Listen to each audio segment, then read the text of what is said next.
Hello बच्चों। हिंदी साहित्य की कक्षा में आप सभी का स्वागत है। हिंदी साहित्य की कक्षा 6 का अध्याय संख्या 2 भारत यात्रा को आज हम पढ़ने जा रहे हैं। हिंदी साहित्य हमें सिर्फ बोली यानी भाषा ही नहीं सिखाता, अपितु जीवन जीने की कला, उसके महत्व और मूल्यों से भी हम सभी को अवगत कराता है। तो आइए इस अध्याय को प्रारंभ करते हैं। ये है अध्याय संख्या 2 भारत यात्रा। ये एक यात्रा का वर्णन है। आइए इसे पढ़ें। ईश्वर ने यानी भगवान ने मुझे कश्मीर को देख लेने का सहयोग दिया यानी मौका दिया और एक दिन कोचीन से मैं श्रीनगर के लिए रवाना भी हो गया। कश्मीर का नाम हर व्यक्ति यानी प्रत्येक व्यक्ति को लुभाता है, आकर्षित करता है। किसी ने यहाँ तक कहा है कि पृथ्वी पर अगर कहीं स्वर्ग है तो वो यही हमारे कश्मीर में है। कहा जाता है कि आज जहाँ घाटी है वहां पहले सतेसर झील हुआ करती थी। कौन सी झील? सतेसर, जो पर्वतों की बर्फ पिघलने से बनी थी। महाभारत काल यानी महाभारत के समय से ही कश्मीर के शासकों की गाथाएं मिलती है, यानी जो कश्मीर पर शासन करते थे उनकी कहानियां मिलती हैं। आगे प्रमाणित इतिहास के युग में सम्राट अशोक ने कश्मीर में अनेक बौद्ध विहार और स्तूप बनवाए थे। इतिहास की लंबी परंपरा में सम्राट ललित ललितादित्य का नाम विशेष रूप से उल्लेखनीय है, जिसका साम्राज्य बहुत ही समृद्धशाली था। कैसा था? समृद्धशाली यानी खुशहाल था। वहां की जनता बड़ी खुश थी। वे स्वयं साहित्यकार और कला के प्रेमी थे। वो खुद कला को बहुत ज्यादा पसंद करने वाले व्यक्ति थे। कोचीन से श्रीनगर की लंबी यात्रा में रेल के द्वारा अनेक प्रदेशों से गुजरात गुजरता हुआ मैं जम्मू पहुंचा। कहाँ पहुंचा? अब ये जम्मू पहुंच गए। जम्मू के पर्वतीय नगर से श्रीनगर की बस में बैठते समय मन में जोश यानी उत्साह था। प्रतापी प्रभाती भवन प्रभा प्रभाती पवन यानी सुबह की हवा में चुभन भरी शीतलता थी, ठंडक थी। कैसी? चुभने वाली। सोचा कि 5-6 घंटे की यात्रा होगी, मगर 12 घंटे की बात सुनकर पहले ही मैं घबरा गया, डर गया।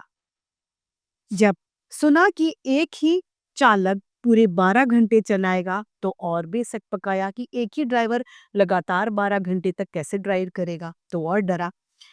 एक तरफ ऊंचे पहाड़ों से भरे पथरीले पत्थरों से लुढ़क कर गिरने की संभावना, तो दूसरी तरफ जरा सा फिसलने पर पाताल यानी नीचे खाई में चिनाब की तीव्र धारा यानी चिनाब जो नदी है उसकी तीव्र धारा में बह जाने का डर, यानी रास्ता बहुत खराब था। वैसे पहाड़ी पथ यानी पहाड़ी रास्ते पर बस में चलने की आदत केरल वासियों के लिए कोई नई बात नहीं है। कालीकूट और कैशनूर से मैसूर का रास्ता इसी तरीके का है। कोट्याम से तकड्डी का रास्ता भी कम पहाड़ी वाला नहीं है। वहां कभी कभी इक्के दुक्के जंगली हाथियों के आक्रमण का भी डर रहता है। तो कभी तो भी हिमालय की गोद में जितनी विकट दशा है उतनी अन्यत्र नहीं है। रास्ते में देखा कठोर प्रकृति से संघर्ष, समझौता और प्रेम करके कितने ही मामूली लोग बड़े दुर्गम यानी बड़े कठिन ऊंचाई वाले पर्वतीय प्रदेशों में भी कृषि जीवन बिताते हैं। जंगल में मंगल करते हैं। क्या करते हैं? जंगल में मंगल, जंगल में भी खुश रहते हैं। रास्ते में बीच बीच में छोटे मोटे कस्बे यानी छोटे छोटे गांव आते हैं। दुकानों की कतारें, दुकानों की लाइनें, छोटी बड़ी पाठशालाएं, छोटे छोटे स्कूल, होटल, सिनेमा घर भी देहाती इन्हें शहर ही मानते हैं। क्या मानते हैं? गांव के लोग इन्हें शहर ही मानते हैं। चढ़ाई और उतराई और चढ़ाई का बारी बारी से अनुभव करते हैं और जहाँ थोड़ा सा विश्राम यानी थोड़ा सा आराम मिल जाता है। नाश्ता करते हुए हम शाम को 4:30 बजे बेनिहाल रेस्ट हाउस के सामने पहुंचे। स्थानीय भूगोल की जानकारी के अभाव में यानी जानकारी नहीं थी, तो कैसे पता लगता कि कितनी ऊंचाई पर है। यहाँ जलपान, नाश्ता और आराम में पहले से अधिक समय लगा, तो कुछ देर चहलकदमी करता रहा। बगल की दुकान पर मंगलोर की बनी बीड़ियों बीड़ियों का बंडल देखकर कौतूहल हुआ यानी उत्साह जाग गया। छोटी छोटी जरूरी चीजें सारे देश में कैसे एकतामय कर देती है, सारे देश को एक साथ जोड़ देती हैं। जरा सोचिए, मंगलोर की बीड़ी यहाँ पर मौजूद है। खोजने पर केरल का बना साबुन भी शायद यहाँ पर मिल जाता है। बस अब तेज चाल से जवाहर सुरंग की ओर चल पड़ी। इस रास्ते यानी इस पथ को पास करते हुए पुलकित हुए बिना नहीं रह सकते। इंजीनियर की अद्भुत प्रतिभा, अदम्य साहस और कार्यशक्ति ने इस दुर्गम पर्वत में विशाल सुरंग बनाकर कश्मीर और शेष भारत का पथ पूरे वर्ष भर चलने लायक बना दिया।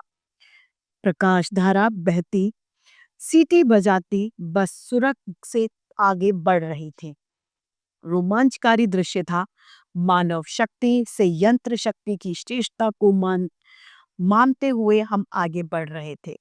विचारों में डुबकी लगाए रहने से पता ही नहीं चला कि जवाहर सुरंग आखिर हमने कब पार कर ली। जवाहर सुरंग खत्म भी हो गई। अब बस उतार पर चलने लगी।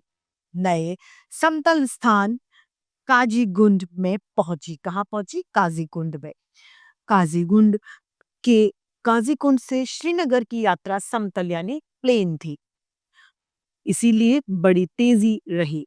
पर्वतीय भूमि की जगह भारत के अन्य नगरों के समान किसी नगर में चक्कर लगाने का अनुभव हमें हो रहा था। 2 घंटों में ही हम आखिर में श्रीनगर पहुंच गए। कश्मीर की राजधानी ज्योतिर्गम्य नगर श्रीनगर के राजकण को प्रणाम कर मैंने अपने को धन्य मान लिया।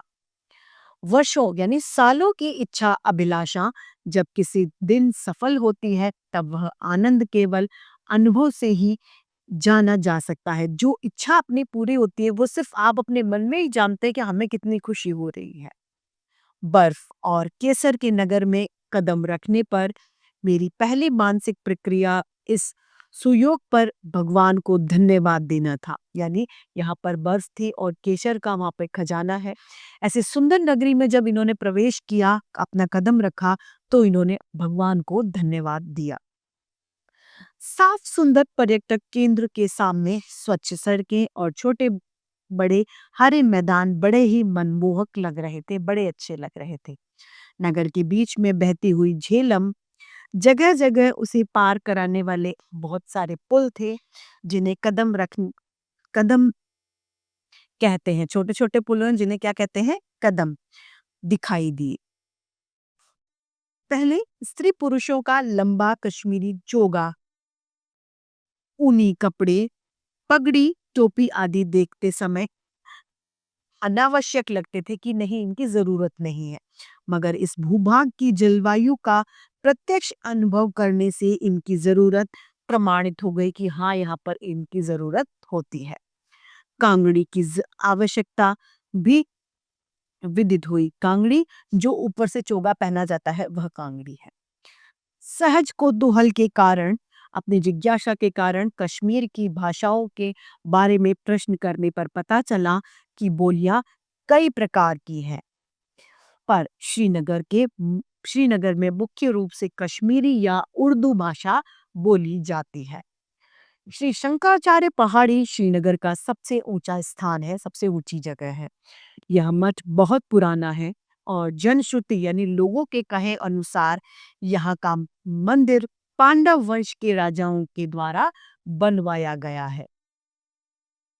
यहाँ शिवाजी और शंकराचार्य की मूर्ति है और मंदिर तक पहुंचने के लिए सीढ़ियां भी चढ़नी पड़ती हैं। पहले सड़क से पैदल ही मंदिर तक पहुंच सकते थे, लेकिन अब मोटर से भी जाया जा सकता है। इस ऊंचे पहाड़ पर खड़े होकर श्रीनगर का काफी हिस्सा दिखाई देता है, यानी काफी सारे हिस्से को आप देख सकते हैं। श्रीनगर में डल झील, तैरते बाग और उसकी चारों ओर पहाड़ियों के निराले दृश्य बड़े ही मनोहारी यानी मन को हरने वाले हैं। केरल में जन्मे जगत गुरु शंकराचार्य जी को उत्तर भारत सीमा पर इस गौरवपूर्ण पद पर प्रतिष्ठित देखकर मेरा मन गर्व का अनुभव कर रहा था, यानी मुझे बहुत रौब फील हो रहा था कि मेरे केरल के गुरु जी की यहाँ पर मूर्ति है। पहाड़ी से उतरकर सड़क पर आया तो सामने डल झील में शिकारे, यानी जो नाव होती है उन्हें शिकारे कहा जाता है, वो हवा में झोंकों से झूम रहे थे। डल झील कश्मीर की जान है, शायर इसकी तारीफ करते नहीं आते, यानी नहीं थकते। छायाकार यानी फोटो लेने वाले इसकी रंगीन छवियों यानी रंगीन फोटो को अलग अलग कोणों से अब भी उतारते रहते हैं, यानी चित्र बनाते रहते हैं। प्रथम दृष्टि पर मेरा मन कहने लगा, कोचीन की विशाल झील के सामने यह कुछ भी नहीं है, पर पहाड़, बर्फ, झील की नौका यात्रा, हाउस बोट आदि अनेक प्रकार के आनंद के साथ एक जगह मिलते हैं, वो है कश्मीर में। डल झील उसका मुख्य केंद्र है। क्या है मुख्य बिंदु, क्या है? डल झील। जब हम डल झील पहुंचे तब सांझ हो गई, इसीलिए सैर करने वालों की भीड़ छट गई थी, कम हो गए थे। इक्के दुक्के शिकारे लाल गति पर चप्पू मारते भिन्न भिन्न दशाओं में भटक रहे थे। एक शिकारे का मल्लाह यानी एक शिकारे का जो नाविक है, हमें घुमाने के लिए तैयार हो गया। सिर पर कश्मीरी टोपी पहनी थी उसने, वो दबला दुबला पतला था, पतला दूल्हा, छोटी पतली दाढ़ी, साधारण कपड़े। वह डांट मारने लगा और चंद मिनट ही बीते होंगे कि साथियों को आवाज देकर कुछ बताने लगा। उसका चेहरा थकावट से भी खिल उठा था। अपने मित्र से मुझे मालूम हुआ कि वह ईद का चांद देखने की सूचना दे रहा है। हमें झटपट एक किनारे लगाकर वह बोला, अब मैं न चलूंगा, नमाज पढ़ूंगा, दूसरे को ले जाइए। नए शिकारे का नाम मल्ला यूनिस किशोर था। उसके हाथ बड़ी फुर्ती से चप्पू चला रहे थे। मेरे साथी भी साथ दे रहे थे। मौज में मल्ला के गले से सुरीली आवाज आने लगी, यानी वो गाना गाने लगा। ठेठ कश्मीरी लोकगीत यानी देहाती गीत गा रहा था और उसकी वही देहाती कंठ यानी देहाती आवाज। दो चार पंक्तियां ही थी, उन्हीं को बार बार वो दोहरा रहा था। कश्मीरी कश्मीर की मिट्टी में भी प्यार मोहब्बत की खुशबू है। वहां की प्रकृति ने जिस प्रकार मिठास और मोहक रंग सेब और केसर में भर दिए हैं, उसी तरह की प्यार और मिठास के रंग यहाँ के किशोर और किशोरियों ने भी दिल खोलकर प्रदान किए हैं। ये पाठ संकलित है। तो इसी के साथ हमारी भारत की यात्रा यही समाप्त होती है और आज की हिंदी साहित्य की कक्षा यही समाप्त होती है। फिर से हिंदी साहित्य में ऐसे रोचक अध्याय लेके आपके समक्ष प्रस्तुत होते रहेंगे। आज के लिए इतना ही, फिर मिलते हैं। धन्यवाद।